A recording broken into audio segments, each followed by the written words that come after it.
ہم کوئی چھوٹا سا فیور دینے کے لیے بھی کبھی ہمیں کتنی مشکل اٹھانی ہو سکتی ہے، مشکل اٹھانا پڑتا ہے، اور اس سے خبر بھی نہیں ہوگی جس کے لیے ہم کر رہے ہوں، لیکن اللہ تعالیٰ تو خوب جانتا ہے، فإن اللہ بھی علیم، اللہ تعالیٰ جاننے والا ہے، اس کے لیے کرنے کی ضرورت ہے، اصل کرنے کا جذبہ پیدا ہوتا ہے نا جب یہ اللہ کی صفات یاد رہے اور اسی کے لیے جب ہم کر رہے ہوں۔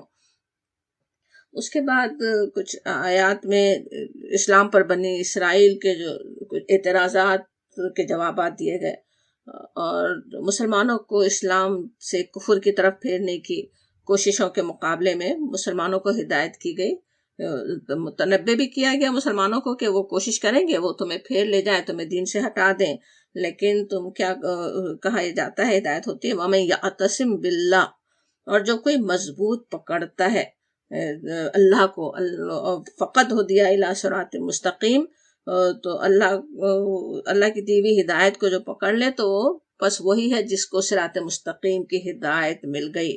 اب یعتصم باللہ کیا ہے، اللہ کے پکڑنا کیسے ہو سکتا کہ اللہ کی ہدایت پر قائم رہیں، اس کی محبت پر قائم رہیں، اس سے مضبوط تعلق ہو، تو وہ تو پھر صراط مستقیم پر ہے۔ پھر کتنے جھکڑ چل رہے ہوں، آندھیاں چل رہی ہوں، کتنے لوگ ہٹانے کی کوشش کر رہے ہوں، کتنے شیاطین دین سے ہٹانا چاہیں، ان کی کوششیں ناکام ہو جائیں گی، پھر وہ تو صراط مستقیم پر ہی قائم ہے۔ اگلی آیت 102 میں اہل ایمان کو مخاطب کر کے مجھے اور آپ کو، پوری امت مسلمہ کو کچھ ہدایات دی گئیں جن میں بہت ہی جامع احکامات ہیں، انشاءاللہ ان پر غور کرنے، یاد رکھنے اور ان پر عمل کرنے والے ہوں۔ کہا گیا کہ اے لوگوں جو ایمان لائے ہو، اتقوا اللہ حق تقاتہ، یہ ویسے وہ آیات بھی ہیں جنہیں نبی صلی اللہ علیہ وسلم اکثر خطبوں میں پڑھا کرتے تھے، خصوصاً نکاح کے خطبے میں۔ اللہ کا تقوی اختیار کرو جیسا کہ اس کا حق ہے، حق تقاتہ، جس طرح اس کے تقوی کا حق ہے۔ اب اللہ کا تقوی کیا ہے نا، تقوی اختیار کرنا کیا ہے کہ اللہ کے خوشنودی کے لیے ہر گناہ کے کام کو، اللہ کے ناراض کرنے والے کام کو چھوڑنا، اور حق تقاتہ ہی جیسا کہ حق ہے کہ اللہ کا حق ہے ویسا تقوی کرو، کہنا بہت ہی گہری بات ہے جس پر تو ہم بہت لمبی بات چیت کر سکتے ہیں، جس کا بھی وقت تو نہیں ہے، لیکن یہ کہ خود ہمیں جب یہ آیت پڑھ رہے ہوں ویسے بھی ہمیں اپنے تقوی کی فکر کرنے ہی کی ضرورت ہے۔ اس کے لیے جیسے اللہ تعالیٰ کی ہر صفت پہ غور کر کے دیکھیں، جیسے رحمان اور رحیم ہے، جو اتنا رحمتیں جس نے ہم پہ کی ہیں، پھر ہمارے دل میں اس کا ایک کیسا تعلق ہو، کیسا تقوی ہو۔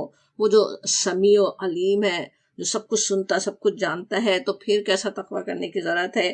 اسی طرح اللہ تعالیٰ کی بے شمار صفات ہیں، ان پہ غور کریں، جتنا غور کریں سمجھ میں آتا ہے کہ پھر ایسی ہستی سے کیسا تقوی ہونا چاہیے، کس طرح سے ہمیں کتنی فکر رکھنے کی ضرورت ہے، اس کی ناراضی سے اپنے آپ کو بچانے کی کتنی ضرورت ہے، اس کے احسانات اور انعامات کو یاد کریں تو وہ تو کتنی، یعنی پورے انعامات کو گن ہی نہیں سکتے، اللہ تعالیٰ کی نعمتوں کا اندازہ ہی نہیں ہو سکتا۔ اتنی جو نعمتیں کرنے والا ہے ان کو یاد کریں، ان نعمتوں کو، پھر سوچیں کہ پھر ایسی ہستی سے کیسا تقوی ہونا چاہیے۔ پھر کہا گیا وَلَا تَمُوتُنَّ إِلَّا وَأَنْتُمْ مُسْلِمُونَ، تمہیں موت نہ آئے مگر اس حال میں کہ تم مسلم ہو، موت نہ آئے اس حال میں کہ تم مسلم ہو۔ مسلم ہونا کیا ہے؟ اللہ کی مکمل فرما برداری کی حالت میں ہونا، اور موت تو کسی لمحے بھی آ سکتی ہے، تو کیا مطلب ہوا کہ اپنی زندگی کے ہر لمحے میں پوری فرما برداری پر قائم رہیں۔ کتنی دھوکے لفظ دے رہا ہوتا ہے نا، ابھی یہ اپنی خواہش پوری کر لیں، یہ کام تو اب کر ہی لیں، اس کے بعد پھر معافی مانگ لیں گے، یا یہ کہ نیکی کے کام کرنے کے لیے ہاں ابھی عمر پڑی ہے۔ نہیں، تمہیں ہر وقت مسلم رہنے کی ضرورت ہے، ہر وقت اس کی فرما برداری پر قائم رہنے کی ضرورت ہے۔ موت کا کچھ پتہ نہیں ہے کس لمحے آ جائے، اس کا یہاں پہ احساس دلایا گیا۔ پھر امت مسلمہ کو ان کا اہم کام بتایا جا رہا ہے، جو پیچھے سورہ بقرہ میں بھی بتایا گیا تھا۔ یہاں کہا جاتا ہے، آیت 104 دیکھیے، کہ تم میں ہونا چاہیے، وَلْتَکُم مِّنکُم، اور ضرور تم میں سے ہونا چاہیے۔ کیا ہونا چاہیے؟ یدعون الی الخیر، کہ بلائے، دعوت دے نیکی کی طرف، خیر کی طرف۔ وَلْتَکُم مِّنکُم امتن، اصل میں ایک گروہ ایسا ہونا چاہیے، ایک جماعت ایسی ہونی چاہیے جو خیر کی طرف بلائے، یامرون بالمعروف، معروف کا حکم دے اور منکر سے روکے، وینہون عن المنکر۔ معروف کیا ہوتا ہے؟ معروف میں ایک وہ کام جو کامن سینس بھی جانتی ہے، معاشرہ جانتا ہے کہ کون سے کام ہے جو صحیح کرنے کے ہیں اور شریعت کے بھی مطابق ہے، اور منکر بالکل اس کا اپوزٹ کے جو کام ناپسندیدہ ہے، جو نہیں ہونے چاہیے، جس کو سب جانتے ہیں کہ وہ غلط کام ہے اور شریعت نے بھی جس سے روکا ہے، تو ان کو منکر کو روکنے والے ہوں، معروف کا حکم دینے والے ہوں۔ یعنی امت مسلمہ کو دنیا کے سامنے جو حق کی گواہی دینا ہی ہے، اس فریضے کو ادا کرنے کے لیے ایک گروہ، ایک جماعت تو ضرور یہ کام کرتی رہے۔ اگر کوئی یہ کام کرنے والا نہ ہو تو کیا ہوتا ہے؟ سبھی گناہ گار ہوتے ہیں، اللہ کے غضب کو دعوت دیتے ہیں، اور جو یہ کام کریں پھر وہی فلاح پانے والے ہیں۔ اللہ کے غضب کو دعوت دیتے ہیں، ایک بڑی بات ہے ویسے سوچنے کی۔ پوری بستی میں کوئی معروف کا حکم دینے والا، کوئی منکر سے روکنے والا نہیں ہو تو کیا ہے؟ وہ بستی جیسے اللہ کے غضب کو دعوت دے رہی ہے، اللہ کا عذاب آ سکتا ہے، برائیاں ہو رہی ہیں اور کوئی ہاتھ پکڑنے والا نہیں ہے۔ پھر آگے آیت 105 106 105 اور 6 میں اختلافات کو ہوا دینے والے فرقے بنانے والوں کے لیے سخت وعید ہے، عذاب عظیم کی۔ کہا گیا آگے کہ قیامت کے دن جب کچھ چہرے روشن ہوں گے اور کچھ چہرے سیاہ ہوں گے، اس دن ایسے لوگوں کے چہرے سیاہ ہوں گے۔ کن کے چہرے سیاہ ہوں گے؟ جنہوں نے دنیا میں اختلافات پیدا کیے، گروہ بنائے، فرقے بنائے۔ چھوٹے چھوٹے فقہی اختلافات پر ہی بحثیں چھیڑنے سے کس قدر ڈرنے کی ضرورت ہے وہ سمجھ میں آتا ہے۔ ایک وقت میں تو بہت ہی اہم انسان سمجھ رہا ہوتا ہے، جیسے اسی پہ بحث ہو رہی ہے کہ تم جو کام کر رہے ہو وہ غلط ہے، جو ہم کر رہے ہیں وہ صحیح ہے، اور اس میں جو اختلافات پیدا کر رہا ہے وہ کتنا بڑا گناہ ہے، وہ اس پہ نظر نہیں جاتی نا۔ وہ یہاں پہ احساس دلایا گیا کہ اس سے بچو، اس فرقہ بازی سے بچو۔ پھر آیت 110 میں دوبارہ امت کو اس کا فریضہ یاد دلایا گیا، ہم سب کو مخاطب کر کے کہا جا رہا ہے، تم ہو خیر امت، بہترین امت ہو۔ سورہ بقرہ میں امت وسط کہا گیا تھا، یہاں خیر امت کہا جا رہا ہے۔ سمجھ میں آتا ہے دونوں تقریباً ایک ہی معنی ہے نا، کہ یہاں کہا جا رہا ہے خیر امت اخرجت للناس، نکالی گئی ہے لوگوں کے لیے۔ امت جو بنی کس لیے؟ تمام لوگوں کے لیے، جہان والوں کے لیے، پوری دنیا کو ہدایت دینے کے لیے اللہ تعالیٰ نے ہدایت بھیجی ہے، اور وہ ہدایت جس کے پاس ہے اس کی ذمہ داری ہے وہ دوسروں تک بھی اسے پہنچائے۔ اب یہ سوچنے کی ضرورت ہے کیا ذمہ داری ہم پر آتی ہے۔ خود اپنی عبادات، اپنے اعمال کو ٹھیک کر کے اپنی جنت بنا لینا ہی ہماری زندگی کا مقصد نہیں ہے۔ دنیا کے تمام انسانوں کے لیے کام کرنا ہے، دنیا میں نیکیوں کو پھیلانا ہے، برائیوں کو ختم کرنے کی کوشش کرنا ہمارا کام ہے۔ پھر اگلے آیات میں اہل کتاب جو ایمان نہیں لا رہے تھے ان کے لیے بڑی سخت کہا جاتا ہے کہ وہ کیسی سخت ذلت کا شکار ہیں۔ اس کے بعد یعنی ان کے جو ایمان نہیں لانے والے ہیں ان کی بات، لیکن پھر آیت 113 سے 115 تک اور 13 سے 115 تک ان میں سے اہل کتاب میں سے جو نیک گروہ ہے ان کی صفات بتائی گئی کہ جن میں ہمارے لیے بہترین نمونہ ہے۔ ایک تو یہ بھی سمجھ میں آتا ہے جنرلائزیشن نہیں کی جاتی، جو جتنی حقیقت ہے وہ بتا دی جاتی ہے، اچھے بھی لوگ ہیں ان میں، اور پھر اس لیے بھی بتایا جا رہا ہے کہ ہم دیکھیں ان کے اسوہ، ہم بھی اسوے کو اختیار کرنے کی کوشش کریں۔ بتایا جاتا ہے کہ سارے اہل کتاب ایک جیسے نہیں ہیں، ایک جماعت جو ہے وہ سیدھے راستے پر قائم ہے، اور ان کا کیا طریقہ ہے؟ یتلون آیات اللہ آناء اللیل، پڑھتے ہیں اللہ کی آیات رات کے وقت، وہم یسجدون، اور وہ سجدے کرتے ہیں۔ رات کی نمازیں اور نمازوں میں اور اس کے علاوہ بھی قرآن کی تلاوت اور سجدوں کی اہمیت کتنی زیادہ سمجھ میں آتی ہے۔ ابھی انشاءاللہ قرآن کے مطالعے کے دوران ہم اور بھی اس کی اہمیت دیکھتے رہیں گے، رات کی عبادت کی، رات جاگنے کی، خصوصاً نماز بھی جو پڑھ رہے ہیں اس کا قرآن کی بہت اہمیت ہے نا۔ جس طرح آخر میں سورہ مزمل میں تو قرآن ہی پڑھنا کہا جاتا ہے اس تہجد کو، تو اس میں بھی کس طرح قرآن سمجھ میں آتا ہے، دل میں اترتا ہے، کیسے تقویٰ پیدا ہوتا ہے، تو وہ ان کی تعریف ہوتی ہے۔ اور پھر یہ کہ اللہ اور یوم آخر پر ایمان رکھتے ہیں، معروف کا حکم دیتے ہیں، برائی سے روکتے ہیں۔ یعنی ان میں بھی ایسے لوگ تھے اس وقت تک بھی جو نیکی کا حکم دینے، برائی سے روکنے والے ہوں۔ انسانی معاشرے میں جو خرابیاں ہوں، ظلم و زیادتی ہو، اسے حتی الامکان روکنے کی کوشش کرنا، ایمان کا ہی حصہ ہے.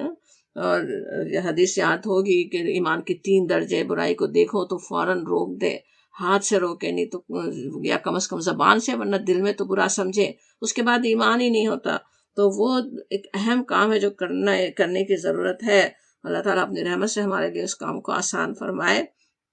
اور پھر ان کی اور تعریف ہوتی ہے کہ وَيُسَارِعُونَ فِي الْخَيْرَاتِ، دوڑتے ہیں نیکیوں کی طرف. یسارعون کس طرح ہے نا، سرعت دکھاتے ہیں، جلدی کرتے ہیں نیکیوں کو، فوراً نیکی کا موقع آتے ہی اسے پکڑنے کی کوشش کرتے ہیں، اسے نیکیاں کر ڈالنا چاہتے ہیں، ٹالنے کے بجائے کہ ابھی دیکھیں گے، ابھی سوچتے رہیں کہ کریں نہ کریں.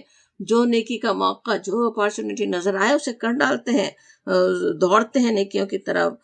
کوئی بھلائی کا موقع کو ہاتھ سے جانے نہیں دیتے، لپکتے ہیں اس کی طرف. وَأُولَٰئِکَ مِنَ الصَّالِحِینَ، یہی لوگ ہیں صالحین میں سے. اللہ تعالیٰ اپنی رحمت سے ہمیں بھی ان صفات کا حامل بنائے اور صالحین میں شامل فرمائے. پھر یقین دہانی کہ واللہ علیم بالمتقین، اور اللہ خوب جانتا ہے متقین کو، جو کچھ بھی وہ عمل کریں گے اس کی ناقدری نہیں ہوگی. اور اس کے مقابلے میں جو لوگ اپنے مال و اولاد کی محبت میں گرفتار ہیں، وہ آخرت میں ان کے کچھ کام نہیں آنے والی. بتایا جاتا آیت 117 میں کہا جاتا کہ ایسے لوگ جو کچھ خرچ کرتے ہوں، خواہ اپنی دنیا کے لیے یا دوسروں کے لیے ریا کے ساتھ، ان کی اب بات ہو رہی نا جو مال و اولاد کی محبت میں گرفتار ہے، تو اب وہ پھر مال خرچ بھی کریں صرف دکھانے کے لیے، نمائشی کوئی دینداری دکھا رہے ہوں، تو اس کی مثال دی گئی کہ اس ہوا کسی ہے جو یہ پالے کی طرح ہے، جو کھیتی پر چلے تو اسے برباد کر کے رکھ دے. پھر اگلی آیات میں اہل کتاب کو مسلمانوں سے کیسی دلی دشمنی تھی اسے کھولا گیا، لیکن ساتھ ہی مسلمانوں کو تسلی دی گئی. ایسی دشمنیوں کا ہمیشہ بھی مسلمانوں کو سابقہ پڑ سکتا ہے، اور اس کے لیے مسلمانوں کو تسلی بھی دی گئی. آیت 120 میں ہے وَإِن تَصْبِرُوا وَتَتَّقُوا لَا يَضُرُّكُمْ كَيْدُهُمْ شَيْئًا، اگر تم صبر کرو اور تقوی پر قائم رہو تو ان کا قید، ان کی چالیں تمہیں کچھ نقصان نہیں پہنچا سکتی. ان اللہ بما یعملون محیط، جو کچھ بھی وہ کرتے ہیں اللہ اس کا احاطہ کیے ہوئے ہے. یہ آیت آج کے مسلمانوں سے بھی یہی کہہ رہی ہے نا. مسلمانوں کے خلاف، مسلمان ملکوں کے خلاف کتنی بیرونی سازشیں ہوں، ان سے ڈرنے اور مایوس ہونے کے بجائے اپنے آپ کو دین پر ثابت قدم رکھنے، صبر اور تقوی پر قائم رہنے کی ضرورت ہے. کبھی غلط ریئیکشن بھی انسان دکھانا چاہتا ہے کہ کیا چالیں ہمارے خلاف کی جا رہی ہیں، اس کے بجائے جو اصل توجہ جس چیز پہ رکھنے کی ضرورت ہے، اگر صبر اور تقوی پہ قائم رہے. صبر ایک بڑا ویسے کانسیپٹ ہے پورا، کہ اللہ کے دین پر ہر حال میں قائم ہی رہنے والے ہوں، کوئی ایسا کام کرنے والے نہیں ہوں جو اللہ کو ناراض کرنے والا ہو. اور یہ کہ تقوی کا بھی ہم مفہوم سمجھ ہی رہے تھے. اور یہ سورہ آل عمران میں صبر اور تقوی کی بات بار بار آتی رہے گی نا. اور وہی چیز ہے جو حالات کو سدھارنے والی ہے. مسلمانوں کے حالات ٹھیک ہو سکتے ہیں اگر وہ ان صفات کو اختیار کر لیں. اللہ تعالیٰ ہر ضرر سے انہیں بچا سکتا ہے. آگے غزوہ احد کے واقعات اور ان پر تبصرہ ہے، اور اس موقع پر بھی اللہ کی مدد کیسے قدم قدم پر ساتھ تھی، اور مسلمانوں کو جو چوٹ لگی وہ مسلمانوں کی کس کمزوری کی وجہ سے لگی، اس کی تفصیل ہے، جس کے تفصیل میں جانے کا وقت ویسے اتنا نہیں ہے ہمارے پاس. کچھ ہم دیکھ لیتے ہیں جو ہماری ہدایت کے لیے جو باتیں اس میں آتی رہی ہیں. ایک وجہ مال کی محبت بھی تھی نا، جو کچھ لوگوں میں تھی، جس کی وجہ سے نقصان اٹھانا پڑا تھا مسلمانوں کو. جلدی مال غنیمت لوٹنے کے لیے بڑھ گئے نبی صلی اللہ علیہ وسلم کے حکم کے خلاف.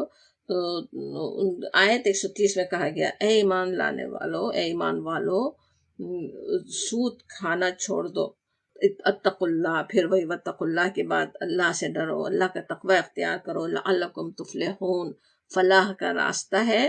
اور بچاؤ اپنے آپ کو آگ سے جو کافروں کے لیے تیار کی گئی ہے. اعدت للکافرین، یہ آگ جہنم ہے تو ان کے لیے، لیکن یہاں ایمان والے مخاطب تھے نا.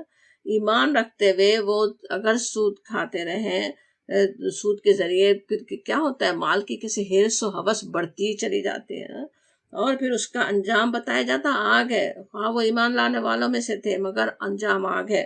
اس کا اپنے آپ کو ایندھن نہ بنا لو کہا جاتا. اللہ تعالیٰ اپنی رحمت سے ہمیں اس سے بچائے رکھے، اور جہاں ہمارے لیے بچنا ناممکن ہو رہا ہو وہ اپنی بے پایا رحمت سے معاف فرمائے. سود کھانا چھوڑ دو آتا ہے، لیکن ہم سب جانتے ہیں حدیث جیسے صاف صاف بتایا گیا، صرف کھانا حرام نہیں ہے، سود کا دینا بھی اتنا ہی حرام ہے. سود دینا لینا، بلکہ اس کی دستاویز لکھنا، اس پہ کام کرنا، ان سود کا کاروبار کرنے والوں کے لیے کچھ کام کرنا، وہ سب بھی اس میں آتا ہے نا. تو اسی لیے بہت ہی آج کا نظام کیسا ہے نا، بچنا اتنا مشکل ہے. اللہ تعالیٰ اپنی رحمت سے معاف فرمائے جہاں ہم سے غلطی ہو جاتی ہو. پھر آیت 131 میں کہا گیا اللہ اور اس کے رسول کی اطاعت کا حکم آتا ہے. اطیعوا اللہ و اطیعوا الرسول کا حکم، اور یہ کہ لعلکم ترحمون، اللہ کی رحمت چاہیے تو اطاعت کرو. لعلکم کہنا کیسا ہے، تاکہ تم پر یا شاید کہ تم پر رحمت ہو جائے. اور رحمت کیسے ہوگی؟ اللہ اور رسول دونوں کی اطاعت کرنے سے. اور پھر آیت 133 میں وَسَارِعُوا إِلَىٰ مَغْفِرَةٍ مِّن رَّبِّكُمْ وَجَنَّةٍ عَرْضُهَا السَّمَاوَاتُ وَالْأَرْضُ.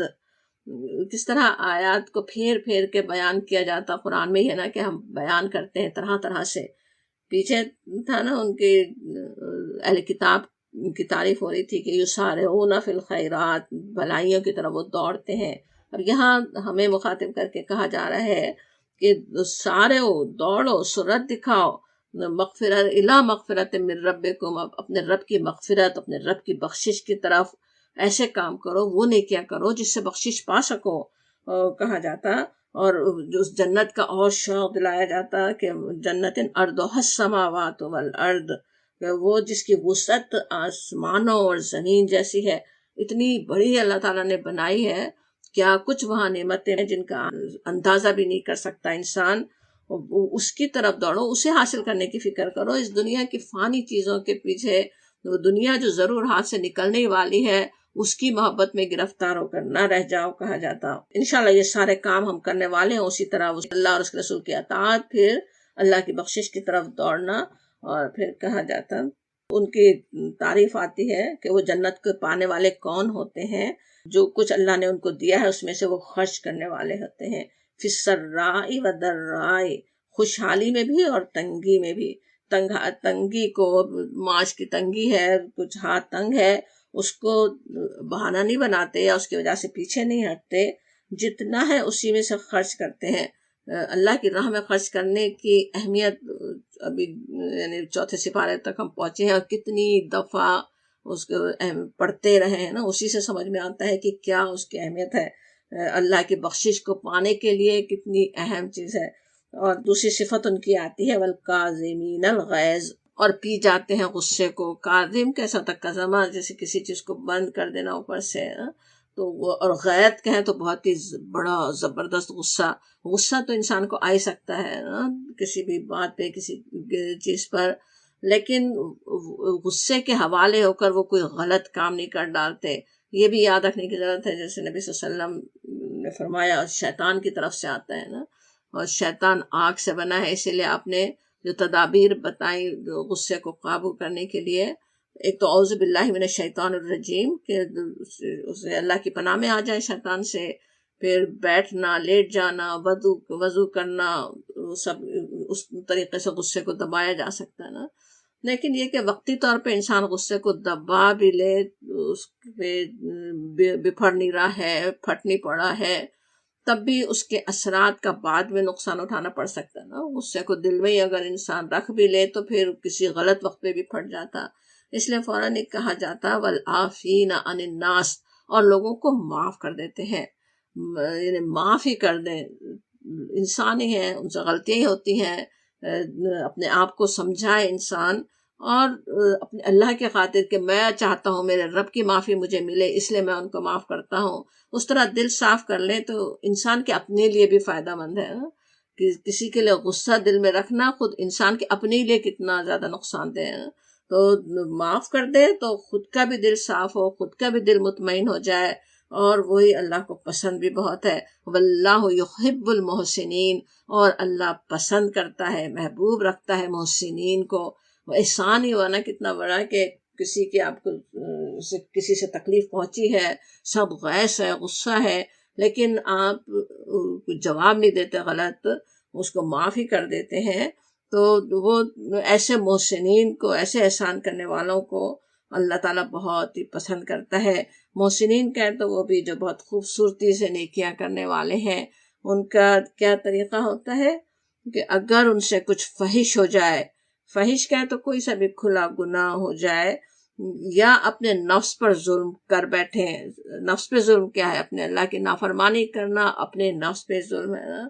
تو کوئی ایسا ہوتے ہی فوراً چونک جاتے ہیں، وہ ذکر اللہ، اللہ کو یاد کرتے ہیں اور اپنے گناہوں کی مغفرت طلب کرتے ہیں، پھر اللہ تعالیٰ بھی ان کے گناہوں کو بخشنے والا ہے۔ جو گناہ پر اصرار نہیں کرتے، یہ بھی کیسی امید دلائی جاتی نا، اور ساتھ ہی ان کے لیے آخرت کے بہترین اجر کی بھی امید دلائی گئی۔ جو اس طرح فوراً پلٹ جائیں، گناہ پہ اصرار نہیں کرتے بلکہ فوراً اللہ سے مغفرت طلب کرتے ہیں۔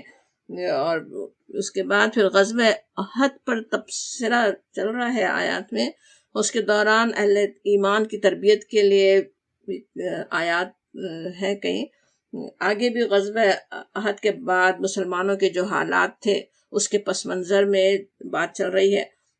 غزوہ احد میں اگرچہ اللہ تعالیٰ کی رحمت سے مسلمان بہت کم طاقت رکھنے کے باوجود ناکام نہیں ہوئے تھے، لیکن فیصلہ کن فتح بھی نہیں ہوئی تھی، بہت سے مسلمان شہید بھی ہوئے۔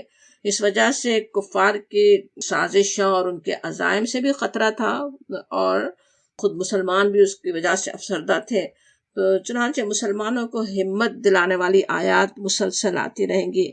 آج بھی دنیا میں مسلمانوں کی جو حالت ہے، یا ہر انسان کے ساتھ بھی حالات کی اونچ نیچ چلتی ہی رہتی ہے نا۔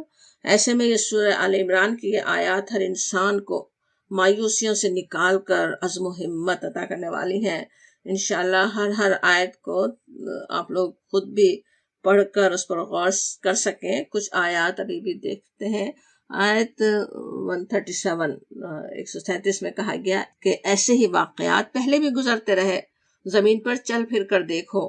یعنی تھوڑا اپنا جیسے انسان اسکوپ بڑھائے، ذرا دیکھے، غور کرے، ادھر ادھر چلے پھرے، نکلے، دوسرے قوموں کے حالات پڑھے، جانے، تو سمجھ میں آئے کہ کیا کچھ ہوتا رہا ہے دنیا میں۔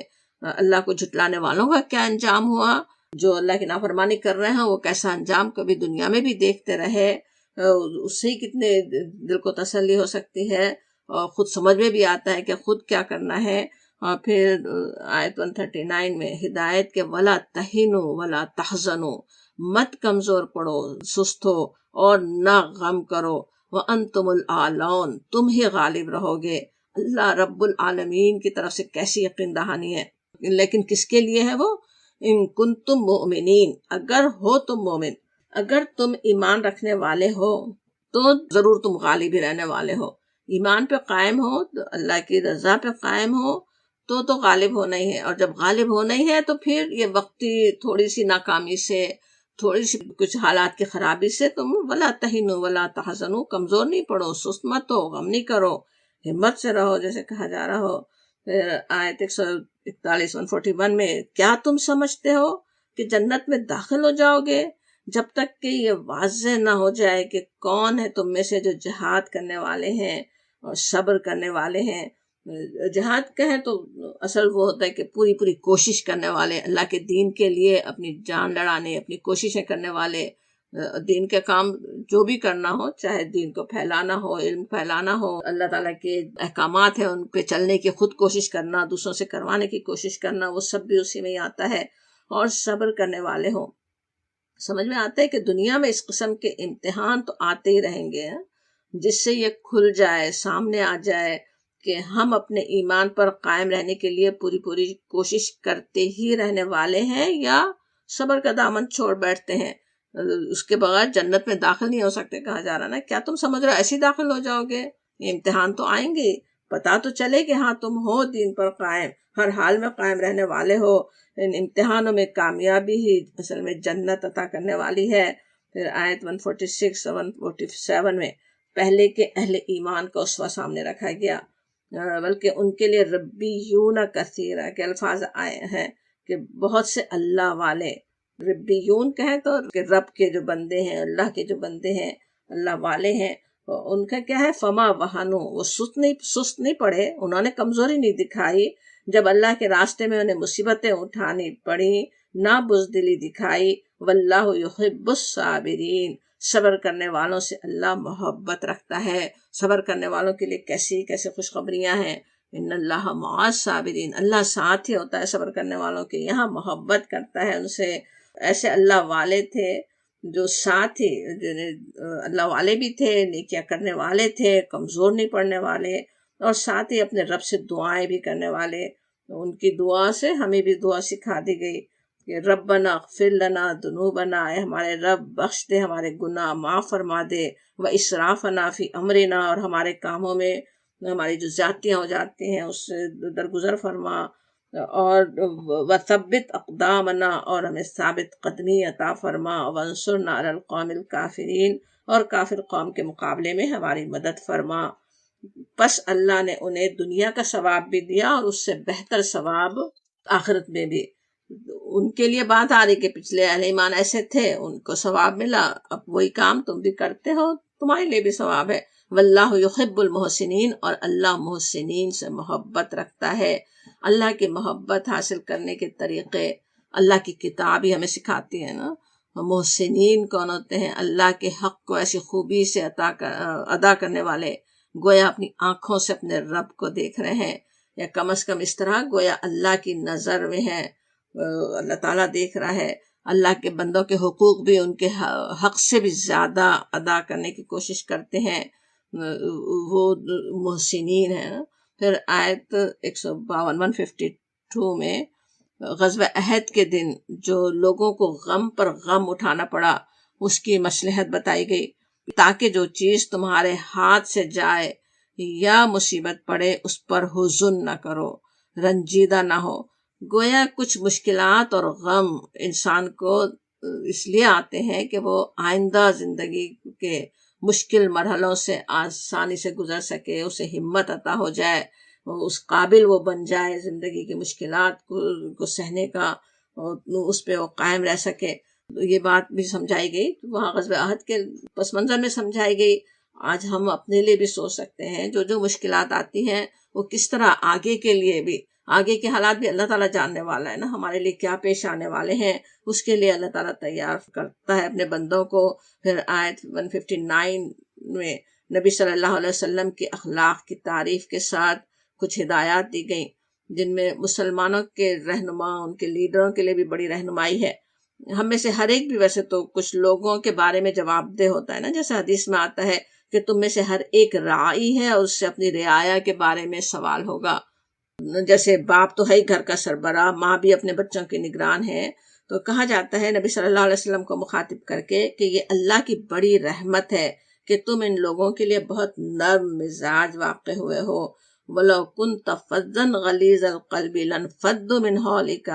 فَظًّا کے معنی ہوتے جیسے سختی، درستگی، تیز مزاجی دکھانے والا، غلیظ القلب کہیں تو سخت دل، تو نرم مزاجی اور نرمی کا بالکل اپوزٹ۔ آپ صلی اللہ علیہ وسلم کی جیسے نرمی کو اللہ کی رحمت کہا گیا، یہ بھی نہیں کہ ہم نرمی کر رہے ہوں تو ہم اپنے اوپر ہی کچھ فخر کر رہے ہوں کہ ہم تو غصہ دکھانے والے نہیں ہیں، ہم ایسے نرمی کرنے والے ہیں۔ اگر توفیق ہو گئی تو وہ اللہ کی رحمت ہے نرمی دکھانے کی۔ اللہ کی رحمت سے نبی صلی اللہ علیہ وسلم کو کہا جاتا ہے کہ آپ ان کے لیے نرم ہیں۔ آپ صلی اللہ علیہ وسلم خود ہی اس قدر نرم مزاج تھے نا کہ آپ کے لیے رؤوف الرحیم کے الفاظ قرآن میں آتے ہیں۔ پھر آپ کو ہدایت دی گئی اس کے بعد بھی کہ فاعف عنہم، درگزر کرو ان سے، معاف کرو ان کو، واستغفر لہم، اور ان کے لیے دعائے مغفرت کرو، ان کے لیے بخشش کی دعا کرو۔ نرمی کی وجہ سے نبی صلی اللہ علیہ وسلم نے کئی طرح سے تاکید بھی فرمائی۔ صحیح مسلم میں جریر کی روایت ہے، نبی صلی اللہ علیہ وسلم نے فرمایا کہ جو آدمی نرمی کی صفت سے محروم کیا گیا وہ سارے خیر سے محروم کیا گیا، سارے خیر سے محروم ہو گیا۔ نرمی کرنے والے کو اکثر ایسا نظر آتا نا کہ دنیا میں کچھ محروم ہو رہا ہے، وہ دوسرے لوگ اس پہ چڑھ رہے ہیں اور وہ اپنی نرمی کی وجہ سے مارا جا رہا ہے۔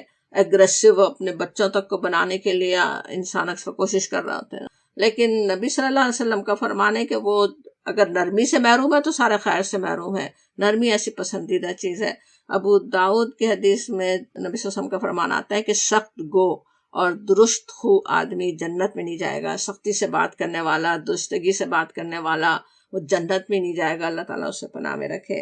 نرمی کے بعد پھر آپ کو یہ بھی ہدایت کہ معاف کر دیں ان کو جن سے غلطیاں، کیسی غلطیاں ہوئی بھی تھی نا، میدان جنگ سے پیچھے ہٹنا ہی اتنا بڑا جرم، نبی صلی اللہ علیہ وسلم کے فرمان کے پوری پابندی نہیں کرنا، درے کو چھوڑ دینا، لیکن آپ سے کہا جاتا سب کو معاف کر دو، اور نہ صرف معاف کرو بلکہ ان کے لیے بخشش کی دعا بھی کرو۔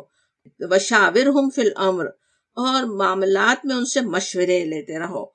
مشورہ بھی کس سے، سوچیں اتنی بڑی غلطیاں جن سے ہو گئی ہوں، لیکن پھر بھی ایسا نہیں ہو کہ معاشرے میں ان کا مقام گر جائے، بلکہ ان سے مشورے میں بھی انہیں شریک رکھو، پورا اعتماد ان پر دکھاؤ جیسے کہا جاتا۔ اور مشورہ کے لیے لینے کا حکم دیکھیں ذرا کس کے لیے آ رہا ہے، اللہ کے رسول جن کے پاس اللہ تعالیٰ کی طرف سے وحی آتی ہے، اور آپ صلی اللہ علیہ وسلم خود انسان کامل، صحیح فیصلہ کرنے کی پوری اہلیت رکھنے والے، لیکن جب آپ سے بھی کہا جاتا ہے کہ آپ اپنے ساتھیوں سے مشورہ لیں تو سمجھ میں آتا ہے کہ اسلام میں ڈکٹیٹرشپ نہیں ہے، سب کی رائے لی جانی چاہیے۔ جب رائے لے لو تو پھر کیا ہے، فَإِذَا عَزَمْتَ، اور جب عزم کر لو، فیصلہ کر لو، فَتَوَكَّلْ عَلَى اللَّهِ، تو اللہ پر بھروسہ رکھو، اللہ پہ توکل ہو۔ بعد بھی ڈاوا ڈول انسان نہیں رہے کہ صحیح ہوا کہ غلط ہوا، نہیں، جو طریقہ ہے وہ سکھا دیا گیا۔ ایک تو یہ سمجھ میں آتا ہے کہ جن لوگوں جس کا کنسرن ہے کسی بھی معاملے میں، ان سے ایک تو مشورہ لیا جانا چاہیے، پھر سب کے مشوروں کے ساتھ پھر ایک فیصلے پہ ظاہر امیر ہی پہنچے گا، کسی ایک کو اتھارٹی تو چاہیے کہ وہ فیصلہ کرے، اور جب پھر فیصلہ ہو جائے اس کے بعد پھر اللہ پہ توکل۔ کچھ خرابیاں نظر آ سکتی ہیں تو وقتی طور پہ کچھ اس پچھتا بھی سکتا ہے انسان کہ صحیح ہوا یا نہیں ہوا، لیکن اس کے بعد پھر اب اللہ پہ توکل کرنے کی ضرورت ہے، اور یہ کہ اللہ کی محبت، اس کی مدد، اس کی توجہ حاصل ہو تو پھر سارے کام بھی بن جاتے ہیں۔ جب ہم توکل کریں گے، اللہ تعالیٰ محبت رکھتا ہے توکل کرنے والوں سے، تو پھر کام بھی آسان ہو جاتے ہیں نا۔ اور جو فیصلہ اس طرح سے کر لیا گیا اس کا نتیجہ بھی پھر اچھا ہی نکل آئے گا انشاءاللہ تعالیٰ۔ پھر اس وقت کے حالات اور منافقین اور اہل کتاب کی مخالفتوں کا ذکر ہے، ان کے جوابات دیے گئے، اور اس کے بعد آیت 185 میں کہا گیا کل نفس ذائقۃ الموت، کہ ہر نفس کو موت کا مزہ چکھنا ہے، ظالم ہو کہ مظلوم، زیادتی کرنے والا ہو یا زیادتی سہنے والا، موت تو ہر ایک کو آنی ہے۔ اور پھر یہ کہ توفون اجورکم یوم القیامت، اور تم سب اپنے پورے اجر قیامت کے دن پانے والے ہو، وہاں سب کو اجر پورا ملنا ہے، صبر کیا اس کا بھی اجر، ظلم کیا اس کا بھی اجر۔ بس جو دوزخ سے بچا لیا گیا، آگ سے بچا لیا گیا اور جنت میں داخل کر دیا جائے، وہی کامیاب ہے۔ اب قیامت کے بارے میں یقین کس طرح دنیا کی بڑی سے بڑی مشکل کو پھر ہماری نظروں میں آسان بنا دیتا ہے نا۔ موت ہی آنی ہے، تھوڑے دن کی زندگی ہے، پھر وہاں کے انجام پہ اثر نظر ہو نا۔ یہ دنیا تو کیا ہے، وَمَا الْحَيَاةُ الدُّنْيَا إِلَّا مَتَاعُ الْغُرُورِ، یہ دنیا تو بس دھوکے کا سودا ہے۔ جس کو آج انسان بڑی کامیابی سمجھ رہا ہوتا، وہ کتنا بڑا ناکامی کا سودا ہو سکتا، جسے آج بڑی نعمت سمجھ رہے ہوں، کل اس پر کتنا پچھتاوا بھی ہو سکتا۔ تو مسلمانوں ہی سے خطاب چل رہا ہے آگے بھی۔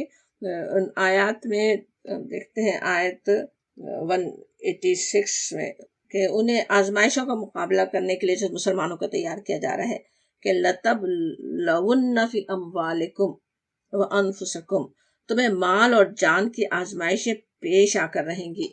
وَلَتَسْمَعُنَّ، اور تم ضرور سنو گے اہل کتاب اور مشرکین سے تکلیف دہ باتیں، تمہیں سننا پڑے گا۔ کس طرح جیسے بہت ہی تاکید کے ساتھ آتا نا، لا بھی تاکید کا، لَتَبْلَوُنَّ، تو انسان کو اگر پتہ ہو کہ ایک چیز پیش آنی ہی ہے تو اس کے مقابلے کے لیے تیار بھی ہوتا ہے نا، اس کی ہمت بھی اس کے لیے آ جاتی ہے نا، بجائے اس کے پریشان ہونے کے کہ اس کا مقابلہ کیسے کرے، ان آزمائشوں میں اپنے آپ کو کیسے سنبھالے، وہ سوچنے کی ضرورت ہے، بجائے اس کے کہ اس سے گھبرائے کہ وہ آ رہی ہے، کیوں مصیبت مجھ پر آئی، میں کیوں، اس طرح کے غلط جملے بھی زبان سے پھر نہ نکلیں۔ اور یہ سب تو ہوگا، لوگ بھی باتیں سنائیں گے بھی، وہ تکلیف دہ باتیں بھی، لیکن اس پر وَإِن تَصْبِرُوا، اور اگر تم صبر کرو، وَتَتَّقُوا، اور تقوی اختیار کرو، فَإِنَّ ذَلِكَ مِنْ عَزْمِ الْأُمُورِ، بس یہ ہے حوصلے کا کام۔ صبر اور تقوی کی مسلسل نصیحت تو آ رہی ہے، لیکن آسان نہیں ہوتا، اللہ تعالیٰ بھی جانتا ہے، خود ہی فرما رہا ہے کہ ان ذالک من عزم الامور، حوصلے کا کام ہے، وہ تم حوصلہ پیدا کرو، صبر اور تقوی پہ قائم رہو۔ ہر ایک اپنے حالات کے لحاظ سے سوچ سکتا ہے کہ صبر اور تقوی کا وہاں اس وقت اس کے لیے کیا مفہوم بن رہا ہے، کس طرح سے وہ اس پر قائم رہے، ایک مومن کے خود سمجھنے کا ہی کام ہے۔ پھر سورہ آل عمران کا آخری رکوع آیت 190 سے وہ آیات ہیں جن کے بارے میں روایات میں آتا ہے کہ آپ صلی اللہ علیہ وسلم تہجد کے لیے بیدار ہوتے تو ان کی تلاوت فرماتے تھے۔ بہت ہی غور و فکر کی دعوت دینے والی آیات ہے، بہترین دعا بھی ان میں سکھائی گئی۔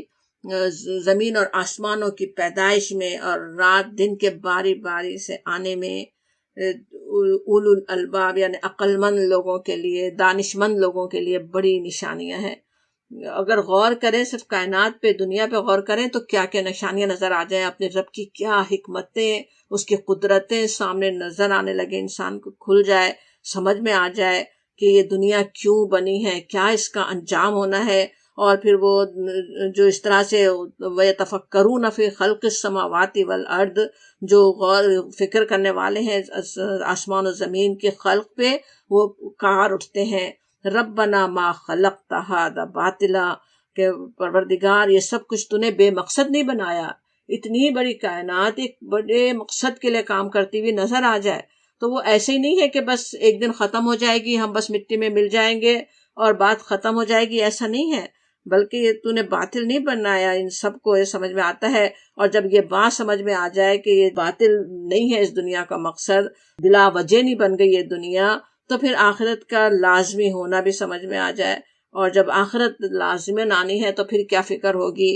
وہ دعا اللہ تعالیٰ نے سکھا دی، سبحانک فقنا عذاب النار، وہ کہتے ہیں پاک ہے تو، یعنی اس بات سے کہ تو بے مقصد کام کرے، ہمیں آگ سے بچا لے، جسے تو نے آگ میں ڈالا اسے تو نے رسوا کر دیا، اور ظالموں کا کوئی مددگار نہیں۔ پھر اور بھی دعا چلتی ہے کہ ربنا اننا سمعنا منادیا ینادی للایمان ان آمنوا بربکم فآمنا ربنا فاغفر لنا ذنوبنا وکفر عنا سیئاتنا وتوفنا مع الابرار۔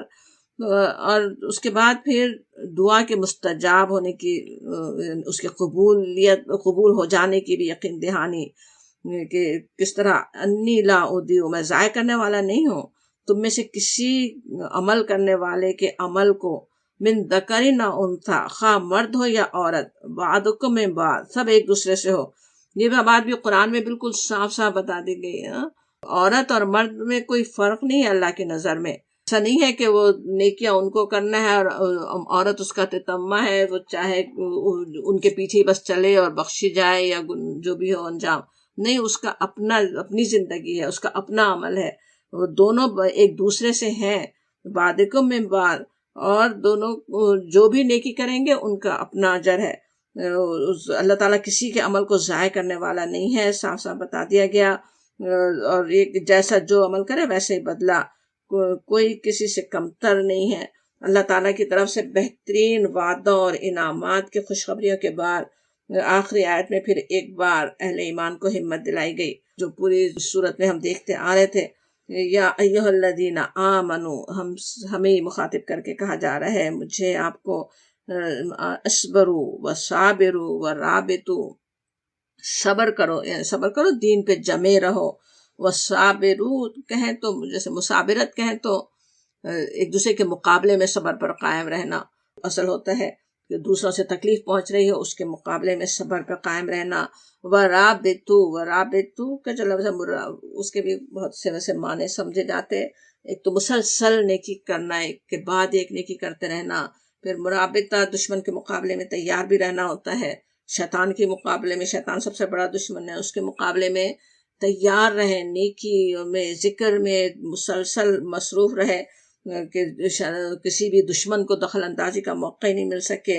واتقوا اللہ، اور تقوی اختیار کرو، اللہ کا تقوی، لعلکم تفلحون، تاکہ تم فلاح پاؤ. یہ صفات اختیار کرو، صبر کی، صبر پھر اپنے نفس کی ترغیبات کے مقابلے میں بھی، شیطانی وسوسوں کے مقابلے میں بھی، دنیا کے حالات کے میں بھی، اور ہر حال میں ثابت قدم رہو، تقوی پہ قائم رہو، فلاح تمہارے لیے ہے. امید بھی ساتھ دلا دی جاتی. سورہ نساء شروع ہوتی ہے بسم اللہ الرحمن الرحیم.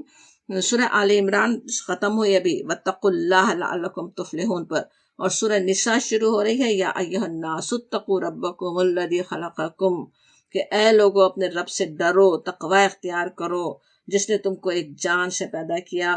آگے اور بھی صورتوں میں ہم یہ دیکھیں گے جہاں صورت جس مضمون پہ ختم ہو رہی دوسری صورت اکثر اس سے ہی شروع ہوتے ہیں نا. سمجھ میں آتا ہے یہ صورتوں کی ترتیب بھی اللہ تعالیٰ کی طرف سے ہی بتائی گئی. سورہ نساء اس کا نام ہے. سورت اکثر ہم نے دیکھا صورتوں کے جو نام ہوتے ہیں وہ صورت میں آنے والے کسی لفظ کی بنا پر ہیں. سورہ بقرہ اس لیے کہ اس میں بقرہ کا لفظ آیا، نساء کا لفظ اس میں بھی آتا ہے اکثر تو، مگر صورت کے مضمون سے تعلق کم ہوتا نام کا. لیکن سورہ نساء میں کئی احکامات عورتوں کے متعلق بھی ہیں. پھر یہ کہ عورت، اس پوری صورت کا نام نساء ہونا بھی معاشرے میں ان کے مقام کو واضح کرتا ہے. عورت جسے اسلام سے پہلے دنیا تسلیم کرنے کو تیار نہیں تھی کہ ان کا اپنا بھی کوئی وجود ہے، وہ بھی مردوں پر اپنے حقوق رکھتی ہے، بس جیسے مردوں کے لیے پیدا کی گئی ہو. یہ کیسے تصورات ہوتے تھے نا. لیکن اسلام نے اس کو وہ مقام دیا. صورت شروع ہو رہی تقوی کی تاکید سے. تقوی کرو اپنے رب سے جس نے تمہیں ایک جان سے پیدا کیا اور اسی جان سے اس کا جوڑا بنایا، اور ان دونوں سے بہت سے مرد و عورت دنیا میں پھیلا دیے. اسی جان سے جوڑا بنایا، اس سے کیا مراد ہے؟ اصل میں تو بات ہے کہ اسی کی جنس سے، جیسا کہ سورہ نحل میں آتا ہے واللہ جعل لکم انفسکم ازواجا، اللہ نے تمہاری جنس سے بیویاں بنائی، یعنی اسی نوع کی، وہی اسپیشی ہے، اسی طرح کی ہے.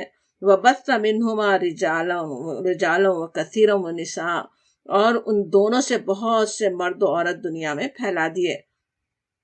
پہلی اسی آیت میں دوسری دفعہ پھر وَاتَّقُوا اللَّهَ کی بات آتی ہے. اس سے تقوی اختیار کرو جس کا واسطہ دے کر تم ایک دوسرے سے اپنے حق مانگتے ہو. ان اللہ کان علیکم رقیبا، بے شک اللہ تمہاری نگرانی کر رہا ہے. اس صورت میں آنے والے مضامین کے لحاظ سے اس پہلی ہی آیت میں بڑی یاد دہانی ہے. یہ وہ آیت بھی ہے جو نبی صلی اللہ علیہ وسلم نے نکاح کے خطبوں میں بھی خاص طور پر پڑھتے تھے نا. دو دفعہ تقوی کی بات آتی ہے. ایک تو سب سے زیادہ فکر یہ ہوتی کہ دوسروں سے ہمیں حقوق مل جائے انسانوں کو نا، اور اس کے لیے تو اللہ کا واسطہ بھی دوسروں کو دے رہے ہوتے ہیں. تو یہاں وہی اسی سے کہا جاتا ہے کہ تم اس کا تقوی اختیار کرو جس کا واسطہ دے کر، اس اللہ سے خود تو تقوی اختیار کرو جس کا واسطہ دے کر تم اپنے حقوق دوسروں سے مانگتے ہو نا. اور پھر ایک بات یہ واضح کی گئی اس آیت میں کہ تمام انسان اصل میں تو ایک خاندان ہے. اس صورت میں ویسے صرف وہی نہیں ہے کہ عورتوں کے حقوق کی بات نہیں ہے، معاشرے کے جو کمزور طبقے ہیں ان کی حقوق کی بھی بات ہے، اور تمام انسانوں کے بھی آپس کے تعلقات کو بہتر بنانے والے احکامات ہم دیکھیں گے. تو تمام انسانوں کو وہ بات یاد دلائی گئی کہ وہ ہیں ایک ہی خاندان، ایک ہی ماں باپ کی اولاد ہے، سب کے حقوق برابر ہیں. اور اس میں پوری سورہ نساء میں اس کی حقوق کی ادائیگی کے بعد تفصیل سے ہم دیکھتے رہیں گے. یتیموں اور عورتوں کے حقوق کے تو بہت ہی تفصیلی احکامات دیے گئے. اکثر دیکھتے ہیں کہ بہت ہی چھوٹی چھوٹی باتوں کو بھی تفصیلاً بیان کر دیا گیا، اور کس لیے؟ وہ کہ کوئی کسی کے حق کو کسی بھی طرح مار نہیں سکے. دوسری آیت پھر یتیموں کے مال کے بارے میں ہے. وہ بھی کتنی چھوٹی سی بات ہے جو قرآن اللہ کی کتاب میں واضح کر کے بتائی جاتی کہ یتیموں کے مال کو اپنے برے مال سے مت بدل لو. کتنا آسان ہو سکتا ہے انسان کے لیے کہ مال تو دے رہا ہوں، سمجھے اس کے یتیم کے لیے باپ نے ایک بہت ہی شاندار قسم کی کوئی چیز چھوڑی ہوئی ہے، بہت ہی شاندار نسل کا گھوڑا ہے، اپنا گھوڑا اسے دے دیا، خود وہ گھوڑا رکھ لیا. اس سے بھی منع کیا جا رہا ہے کہ ان کے مال کو اپنے مال کے ساتھ ایک تو بدلو نہیں، اور دوسرے یہ کہ اپنے مال کے ساتھ ملا کر کھا مت جاؤ. انہ کان حوبا کبیرہ، وہ بھی بہت ہی تنبیہ آتی ہے کہ یہ بہت بڑا گناہ ہے. یتیموں کی پرورشی اور ان کی دیکھ بھال کے لیے پھر 4 نکاح تک کرنے کی اجازت بھی دی گئی. اجازت ہے، حکم نہیں ہے، اور اس میں بھی عدل کی شرط ہے، اور ساتھ ہی کہہ بھی دیا گیا اگر عدل نہیں کر سکتے تو مت کرو زیادہ شادیاں. بات یہ بھی ہے کہ اس وقت تو ہر ایک فرد جتنی چاہے شادیاں کر سکتا تھا نا. اسے محدود کیا گیا ہے اصل میں اس آیت میں کہ 4 سے زیادہ نہیں ہو سکتی کہا جا رہا ہے۔ پھر عورتوں کے مہر خوش دلی سے دینے کا حکم ہے، دل کی خوشی سے دو، ایسا نہیں کہ جبرن مصیبت سے دے رہے ہوں، دینے کو دل نہ چاہ رہا ہو، تنگ کر رہے ہوں دینے کے لیے، اور بلکہ خوش دلی سے دینے کی بات ہے۔ پھر ایک اور بھی بہترین حکم ہوتا ہے کہ نادان لوگوں کے حوالے مال نہیں کرو۔ اصل تو ویسے یتیموں کے متعلق بات ہو رہی ہے، ہو سکتا ہے یتیم بچے کوئی اور بھڑکا رہا، وہ بس پیچھے پڑے کہ نہیں میرا مال دے دو، حالانکہ ابھی اسے اپنے مال کی حفاظت آتی نہیں ہے، اسی وقت مت دے دو۔ مگر عام بھی ہو سکتا ہے کسی کو بھی ایسے کو جو اس مال کی قدر کرنا جانتا نہیں، اس کے حوالے اپنے مال مت کر دو کہا جا رہا ہے۔ اور پھر وراثت کے قوانین آتے ہیں، آیت نمبر 7 سے شروع ہو رہے ہیں۔ پہلی بات یہ کہ مرد و عورت دونوں کا وراثت میں حصہ ہے، کم یا زیادہ۔ اور پھر آیت 10 میں یتیموں کے مال کے بارے میں بھی سخت تنبیہ ہے کہ جو لوگ یتیم کا مال ظلم کے ساتھ کھاتے ہیں وہ در حقیقت اپنے پیٹ میں آگ بھرتے ہیں۔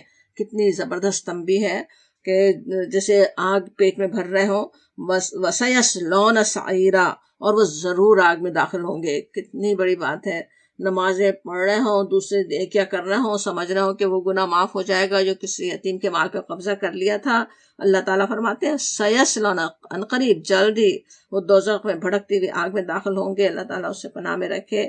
وراثت کے احکامات آیت جیسے 14 تک چلتے ہیں، درمیان میں یاد دہانی بھی ہے، فریضۃ من اللہ، یہ حصے اللہ نے مقرر کر دیے ہیں، ان اللہ کان علیما حکیما، وہ جو علیم اور حکیم ہے۔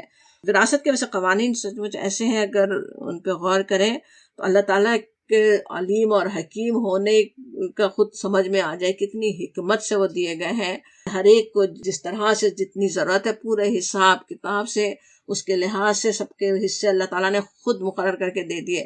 اللہ کے بندوں کو یعنی کہ ان پہ نہیں چھوڑا، پتہ ہے کہ بندے ایک دوسرے پہ زیادتی کریں گے، ایک ایک چیز بتا دی گئی، وہی ساری مصلحتوں کا جاننے والا ہے۔ اور یہ قوانین جس وقت نازل ہوئے دنیا میں، سوچے کہیں عورتوں کو جیسے جائیداد رکھنے کا حق بھی حاصل نہیں تھا، وراثت میں حصہ ہونا تو کوئی بڑی دور کی بات تھی۔ اسلام نے نہ صرف حصہ دیا بلکہ اس پر کوئی ذمہ داری بھی نہیں ہے، عورت کا مال بس عورت کا اپنا ہوتا ہے، اور مردوں کو اگرچہ 2 گنا دیا گیا مگر اس کے ساتھ اس پر پورے خاندان کی ذمہ داری ہوتی ہے، کتنی عورتوں کی ذمہ داری اس پر آ رہی ہوتی ہے۔ انسانوں کی اپنی کیسی محدود سوچ ہوتی ہے، اپنی باعث ہو سکتے ہیں، ہر دور کے فلسفوں سے بھی انسان متاثر رہتا ہے۔ آیات کے نزول کے وقت یہ آیات کیسی شاکنگ ہوں گی اس وقت، تو کہ عورتوں کو حصہ دیا جا رہا ہے، اس کو کیوں دیا جا رہا ہے جیسے وہ کہتے ہوں، اور آج مرد کا 2 گنا ہونے پر اعتراض کرنے والے موجود ہیں نا۔ لیکن اللہ تعالیٰ کے دیے ہوئے قوانین میں اپنے ہر بندی کے لیے رحمت ہی رحمت ہے۔ آیت 13 اور 14 میں تنبیہ بھی ہے اور خوشخبری بھی۔ آیت ہم دیکھتے نہیں ہیں، اب آپ خود دیکھ لیجئے کہ کس طرح اس میں یہ بھی کہ ضرور اس پر عمل کرنا ہے، اللہ کا حکم ہے وہ بھی بتایا گیا، اللہ کی حدود ہے بنائی ہوئی یہ کہا گیا، پھر اللہ اور اس کے رسول کی اطاعت کی تاکید بھی کیا اس میں ہو بھی سکتی ہے، تو ان اللہ کان توابا رحیما، کہ اللہ بہت معاف کرنے والا رحم کرنے والا ہے۔ اور پھر مردوں کو مخاطب کر کے تاکید کی گئی کہ عاشروہن بالمعروف، ان کے ساتھ یعنی اپنی بیویوں کے ساتھ معقول طریقے سے، بھلے طریقے سے زندگی بسر کرو۔ اب جیسا کہ ہر زمانے کا معروف طریقہ ہوتا، جس طریقے سے رہنا چاہیے، ایک اچھی خوشگن زندگی گزارو، ایک ایسا برتاؤ کرو جو شریف انسانوں کی شایہ نشان ہو، بڑا جامع حکم ہے نا۔ کیسا بیویوں کے ساتھ کیسا تعلق ہونا چاہیے، میاں بیوی کا کیسا تعلق ہونا چاہیے، وہ بات سمجھ میں آتی ہے۔ پھر اور بھی تفصیل سے بتایا جاتا کہ کوئی بات ایک دوسرے کی اگر بری بھی لگ رہی ہو تو دیکھو کہ ہو سکتا ہے بہت کچھ خیر بھی اللہ تعالیٰ نے ان میں رکھ دیا ہے، کوئی ایک ہی چیز، ایک خرابی کو انسان پکڑ کے بیٹھ جائے، اس کی وجہ سے نفرت دل میں پالے، اس کے بجائے برتاؤ جو ہے نگیٹو کرنا کتنا انسان کے لیے آسان ہوتا ہے نا، پازیٹیولی سوچنا، پازیٹیو رکھنا، کیا فائدے ہو رہے ہیں، کیا کچھ اللہ نے اس کے ذریعے مجھے بھلائی دی ہے، وہ انسان سوچے۔ اور پھر ایک اور بھی حکم بس یاد کر لیں کہ اگر تم نے انہیں ڈھیروں مال بھی دے دیا ہو تو بھی واپس نہیں لو، یعنی اگر طلاق کی نوبت بھی آتی ہے، جدا ہونا پڑتا ہے، تو مردوں کو بہت ہی فیاضی سے معاملہ کرنے کا سکھایا گیا۔ اس وقت بھی جب کہ طلاق کی نوبت آ رہی ہو، نفرتی ہو رہی ہو، اتنی نفرت کہ جدا ہو رہے ہیں، لیکن پھر بھی جب دے دیا تھا تو اب دوبارہ تم لے نہیں سکتے، خواہ کتنے ہی ڈھیر مال تم نے دے دیا ہو، وہ کہا گیا۔ اس کے بعد اس سپارے کی آخری آیت میں فہرست آتی ہے پورے اس کے محرم جو ہے جن سے شادی کرنا حرام ہے وہ بتایا گیا، وہ ہم کیونکہ اس کے بعد والی آیت بھی اسی کے ساتھ ہے، تو انشاءاللہ ہم اب کل اس کو پڑھتے ہیں 5ویں سپارے کے ساتھ۔ وآخر دعوانا الحمدللہ رب العالمین۔